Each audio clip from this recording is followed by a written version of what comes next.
दोस्तों अस्सलाम वालेकुम। मां आहियां मंज़ूर हुसैन खुसो वकील। मां अॼु सिंध जे सकाफ़त जे ॾींहं ते वीडियो भरियां थो। सिंध जी सकाफ़त जेका आहे उहा इन करे असांखे प्यारी आहे त असांखे सिंध वतन बि प्यारो आहे। रुॻो सकाफ़त न पर सिंध वतन बि उन सां प्यारु आहे। ऐं सिंध वतन जुगनि खां हले थो, ज़िंदा जुगनि खां, सालनि खां। हुनजी कल्चर मोहन जे दड़े खां वठी असीं बाशऊर त आहियूं, पर असीं सकाफ़त जा महंदार आहियूं। हाणे सिंधी माण्हू सकाफ़त जो ॾींहुं हर साल वॾे जोश ख़रोश सां मल्हाइनि था। ॿिए पासे दुनिया जहान जा माण्हू जेके आहिनि सो मुख़्तलिफ़ कमनि में रुधल आहिनि। असां सिंधी माण्हू हिकु ॻाल्हि ज़हन में रखूं त सिंध सदियुनि खां वठी जीअं त ज़िंदा आहे त ईअं ख़ुशहाल बि रही आहे, हर दौर में ख़ुशहाल रही आहे। खिते जी तमामु वॾे ख़ुशहाल धरती सिंध आहे।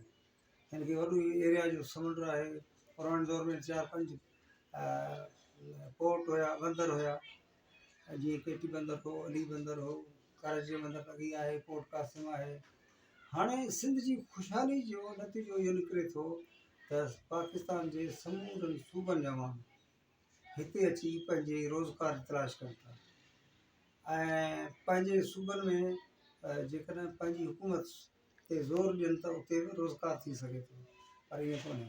ऐं हुकूमरान तबिको बि ॼाणियूं आहिनि इन्हनि इलाइक़नि में, ॿियनि सूबनि में रोज़गार फ़राहम नथा कनि। माण्हुनि खे चवनि था त हिते रोज़गार कोन्हे, कराची वञो, सिंध वञो। हाणे एॾी सूरत हाल ऐं एॾी कंजस्टेड सूरत हाल थी आहे जो तब असां ज़िंदा आहियूं। ऐं हाणे सरकार खे वरी ख़्यालु आयो आहे त सिंध खे पाणी सिंध जो बंदि कजे, 6 केनाल ठाहींदासीं, कोठींदासीं ऐं सिंध जो पाणी बंदि कंदासीं। हाणे इहो सिंध सां ई वेधन छो थिए थी? वेधन इन करे थिए थी त सिंध ख़ुशहाल रही आहे ऐं अञा बि ख़ुशहाल आहे। उन ॻाल्हि आहे सिंध जो जेको माण्हू आहे उहो महिनती और ऐं बहादुर आहे। सिंध जो जेको सियासी जेके घराना रहिया आहिनि उन्हनि जे माण्हू तमामु वॾा बहादुरी जा कमु कया आहिनि। मिसाल असां वटि सूर्या बादशाह आहे। सूर्या बादशाह वतन ऐं कफ़न जी तहरीक हलाई, जंहिं जे नतीजे में हू फाही चढ़ी वियो त आण न वञे। उन खां पोइ असां वटि मोहम्मद अली जिन्ना असांजो सिंधी आहे, झिरकनि जो आहे। मोहम्मद अली जिन्ना ते तमामु ॾुखियारी आया, परेशानियूं आयूं, गुरबत हुई, ॿिया मसइला हुआ, पर उन जदोजहद में शामिलु कयो। ऐं सिंध ई वाहिद सूबो आहे जंहिं पाकिस्तान ठाहियो। हुनमें मोहम्मद अली जिन्ना जो हथु हो, सर अब्दुल्ला हारून जो हथु हुयो, साईं जीएमसन जो हथु हो। उन खां पोइ असां वटि जेके ॿिया अकाबर पैदा थिया, जंहिंमें ज़ुल्फ़िकार अली भुट्टो, साईं जीएम साहिब ऐं जनाब रसूल अली जो तमामु वॾा अकाबर रहिया आहिनि। अब्दुल वाहिद हारिसर साहिबु असां वटि तमामु वॾो जेको आहे सो दया वारो कारकुन हो ऐं अॻवान हो। उन्हनि जूं तहरीरूं अञा बि रिकॉर्ड में आहिनि। हाणे ॻाल्हि इहा आहे त सिंध भला एतिरो रुॻो सिंध कंदा रहंदासीं। हाणे असां अचूं अमली तइलीम जे पासे। सिंध में तइलीम तमामु चङी रही आहे, पर विच में उन तइलीम ते हथु हणण लाइ पंहिंजा मुख़्तलिफ़ हरबा वफ़ाक़ सां हलाया पिया। हिन वक़्तु असां सिंध खे जेकॾहिं जीआरणो आहे त तइलीमी मैदान ते अॻियां अचूं। तइलीमी मैदान असां ॿिया त पढ़ी वेठा आहियूं, वकील बि तमामु घणा आहियूं, डॉक्टर बि आहियूं। हाणे साइंस ऐं टेक्नोलॉजी जे पासे हलूं। असीं फ़िल्कियात जो इल्मु पढ़ूं। असीं जीअं अमेरिका नासा जे ज़रिए माण्हुनि खे ॿाहिरि मोकिलियो, असां बि अहिड़ो इल्मु पढ़ूं।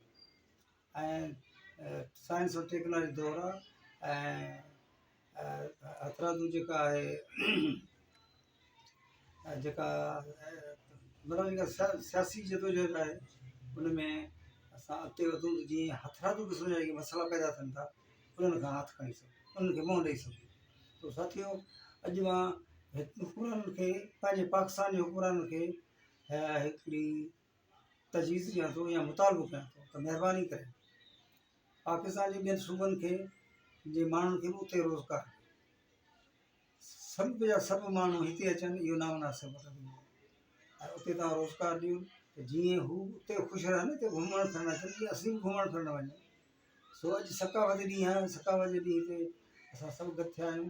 सॼी दुनिया में सिंधी रहनि था, जिते बि रहनि था, उहे अॼु ही सिंध जी सकाफ़त जो ॾींहुं मल्हाइनि था। सो मुंहिंजी अॼु हिते वीडियो इहा ई आहे। जेकॾहिं पसंदि अचे त हिनखे लाइक कयो, सब्सक्राइब कयो, कमेंट्स ॾियो ऐं शेयर कयो। तव्हांजी वॾी महिरबानी।